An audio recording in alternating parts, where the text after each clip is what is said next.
Davies dwi'n gweithio i'r Chymunedau Grŵp Cynefin. Mwyn y Grŵp Cynefin, da ni'n gweithredu ar draws 6 sir y Gogledd a tu fewn ymhywys hefyd. Lowri Evans dwi'n swyddog Chymunedau Grŵp Cynefin. Dwi'n delio efo lot o wahanol y fath o waith, ond yn arbennig dwi'n helpu efo gwaith gofal ychwanegol. Dwi'n helpu nhw drefnu gweithgareddau a rhoi cymorth i'r aelodau sydd yn gweithio yn y cynlluniau. Dwi hefyd yn gweithio lot efo rhoi cymorth digidol I tenantiaid. Mae hwnna'n rhywbeth dwi yn passionate iawn amdano. Fy rôl I yn Grŵp Cynefin ydy'r uwchswyddog hyfforddiant y cyflogaeth. Be mae hynna'n olygu ydy o ran yn tenantiaid ni, dwi'n cefnogi tenantiaid ni bron iawn efo rhyw angen sy'n angen. Mae hynna'n galluogi helpu nhw gyda gwella CV, codi hyder mewn paratolod I fynd am gyfweliad. Lot o rhwystrau i'n tenantiaid ni. Mynediad I dyfeisiadau, mynediad i'r we mewn rhai ardaloedd, hyder, mae gen nhw ofn weithiau dod ar-lein, gael mynediad I allu edrych am swyddi, I wneud gweithgareddau ar-lein, hyd yn oed edrych ar BBC iPlayer, pethau iechyd a lles. So dwi'n meddwl bod yn bwysig iawn I ni just trio rhoi hybu hynna a gwneud yn siŵr bod pawb yn cael siawns.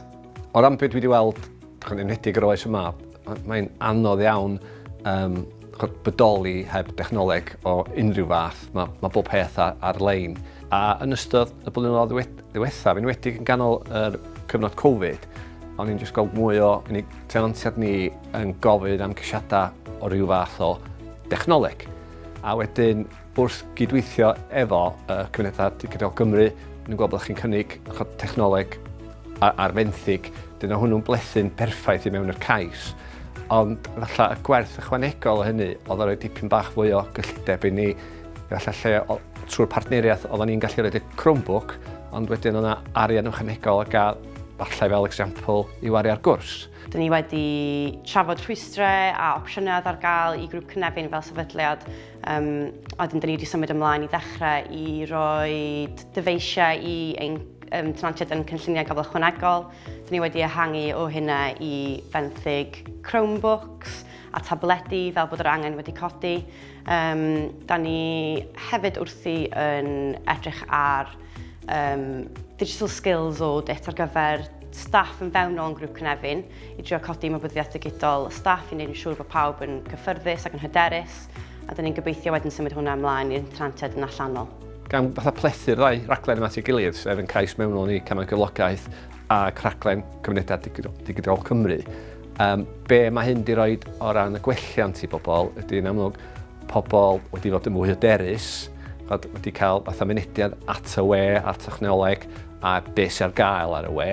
A hefyd wrth gwrs, fel rhai unigolion dwi wedi delio efo yn y blynyddoedd dwytha, unigolion wedi chwilio am swyddi, rhai wedi ennill swyddi, rhai wedi gwneud cyrsiau a wedi ennill cymwystar newydd.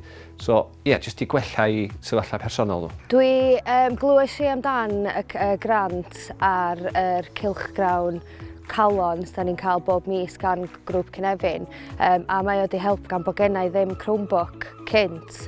Obviously mae di annog I fynd I wneud fwy o training hefo gwaith, so dwi'n hapus. Dyn ni'n cydweithio gyda Chymunedau Digidol Cymru ar brosiect e-Cymru, sef gwefan I tenantiaid landiodd cymdeithasol ar draws Gymru.